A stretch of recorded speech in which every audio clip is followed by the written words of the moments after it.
Thank you. Okay, so just at the top of my set, I want to get this out of the way.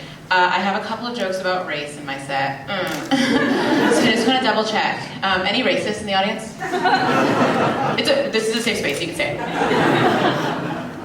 Y'all made your bed. All right, so yeah, my name is Taylor Avery Garron. That's my whole name. My parents, both of whom are African American, named me that. And they were dead serious about it. It's especially a slap in my face because they named my older brother Malik Osiris Garron. I'm just kidding, his name is Bryce. They leaned in. Thank you, Colleen. That's my mom.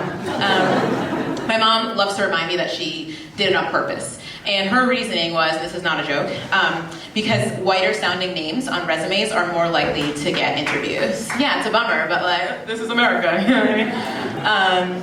So she did it so that I would have a chance later in life. Little did she know that one day I would be in an industry, I'm a writer, that would be trying to superficially diversify. And so having this name would be to my detriment. Because I know there are showrunners and hiring managers out there looking at my resume, my packets like, Taylor Avery Garron, huh? No, I think he played lacrosse with my son at Dartmouth. I don't think we need another one. Quotas, you know what I mean? Quotas. Being black is lit. Not all the time, I get it, you know, not all the time, like 3/5 of the time. Okay, some of us took AP US history. And good for y'all. Private school? But no, it's great. And thankfully I run with like a pretty woke crew of friends, so we can like have conversations about race, we can talk about tricky things like that. And that's like very refreshing to be around those people. Although we do spend a lot of time talking about white privilege, I'm bored. You know what I mean? Like, let's move past it. Like, let's talk about riskier things. Let's talk about black privilege. Ooh, there's only 3 of them, so it's not gonna take that long. We'll talk about it right now. Number 1 is that I've never had a sunburn in my whole life. Never once. And I'm friends with a lot of Irish people. So sorry, y'all. You guys peel? It's not for me. Number 2 is that I get helped immediately in department stores, like really quickly. They want to help me find what I'm looking for.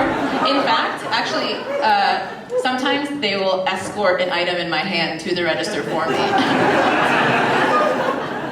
Not to brag. And number 3 is that I can have really shitty taste in music and white men think that's interesting. Like, I told plenty of white guys that my favorite band at my big age is Animal Collective. And instead of being like, that's incredibly embarrassing, you're in your late 20s, they're like, ooh, she different. Talk a little bit more about that later. Did everyone have a good holiday? Yeah, everyone have a good holiday? Good. I like the holidays. I identify as a corny American, so holidays fit right into my corniness. I'm saying corny is just hard to hear on this. I'm not horny, I want to make that clear. But yeah, Christmas is actually not my favorite holiday. My favorite is Juneteenth for obvious reasons. But my second favorite is Halloween. Any Halloween heads in the audience? I love Halloween. I love costume. I love crafting. I love all that. My favorite thing about Halloween, though, is going onto the subway and seeing which groups of white girlfriends could not find a scary spice. It's most of them. This year I dressed up as sexy MF Doom for Halloween. Nobody got it. It was a fail, but I got it. That was enough. Last year I was sexy cast member from the PBS Kids show Zoom. Everyone was very upset. My friends were like, Taylor, you can't be a sexy kid for Halloween. And I was like, that show ended in 2005. They're all adults now. It's okay. Like, grow up, you know? In fact, there's actually quite a few people in my life that need to grow up, and this is my boomerist opinion. I will get that out of the way. For example, my parents have been married for 33 years. Yeah. Grow up. You know? Like, one of you needs to cheat on the other. I'm too stable and it's not good for my comedy. You know? Also, I only have one Christmas. Come on. You know, one birthday, that's bullshit.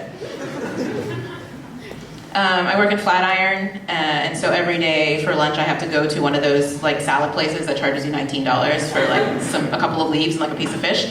And none of them take cash, they're all cashless. You guys know about those like cashless restaurants? They're everywhere. Grow up. Let your employees get robbed at gunpoint. I get what they're trying to do, I understand it, but there's a certain, as someone who's dated quite a few drug dealers, there's a certain je ne sais quoi that comes with having your money taken at the business end of a gun. And I think we need to allow our youths to experience that. I'm at that age where a lot of my friends are having babies. A lot of my white friends having little white babies. Grow the fuck up. Have a mixed baby. I know me mom's gonna be pissed. I know your white boyfriend's gonna be really pissed. But I think that we all can do what is right for the future. And at this point in my set, I do feel like I have to say that I'm not a reverse racist. I want to make that clear because that is not a thing. I don't think that having a white baby is wrong. I just think it's cowardly and that we all can do better. Let's grow up. Who's seeing a therapist? Raise your hand. Yes, cool. If y'all are here on a Friday night instead of like out with your friends, go see a therapist. There should be more hands up. I was seeing a therapist until I turned 26 and lost my insurance. So now I'm just doing life a cappella. But before then, I was actually very tight with my therapist. We got along very well. We had beef exactly once. And it was because she told me I was, quote, dating wrong. And I gave her a moment to explain herself before I popped off. And she said, Taylor, the last time you swiped right on somebody, what was the reason you swiped right on them? Like, what was it about them that made you want to date them? And I said, wow, incredibly bold of you to assume that I met the last person I was dating on a dating app. You were correct, but let's take it easy. Secondly, the reason I swiped right and the last person I swiped right on was because his first name was Garron, and that's my last name, and that's incredibly funny to me. That is a true story. I went on a date with this guy named Garron. We had a couple of drinks. It was pretty cute. We had a great time. And then once we were a little tipsy on our first date, I told him that if we ever got married, that he would have to take my last name. Because then his name would be Garron. Garron, we did not go on a second date. I am seeing someone right now. He is uncircumcised, my little uncut gem. That's a new one, I'm glad people liked it. And he's an immigrant, which is a bit of a struggle, but he's white, so I'm not that worried. He is from Australia, so needless to say, we did the holidays at mine this year. Sorry, that wasn't okay. I'm really sorry, babe. He's in the audience. My bad, yeah.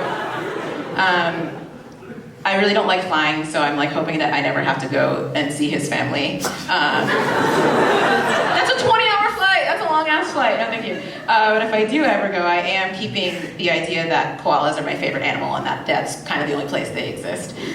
In no small part because they all have chlamydia. Do we know about this? Yes. Koalas all have chlamydia, and I'm sex positive, so they're like very important to me. I was trying to kind of branch out in dating. I moved here from Massachusetts, and specifically Western Massachusetts, and it's very white. And so kind of all my options were white guys, and that's fine. But I moved to Brooklyn, now I'm like, wow, I can date whoever I want, you know, a woman even. I can date across the whole spectrum, and that's great. And I realized, actually, in my years of dating, that there's actually not much of a difference in terms of dating across the racial spectrum.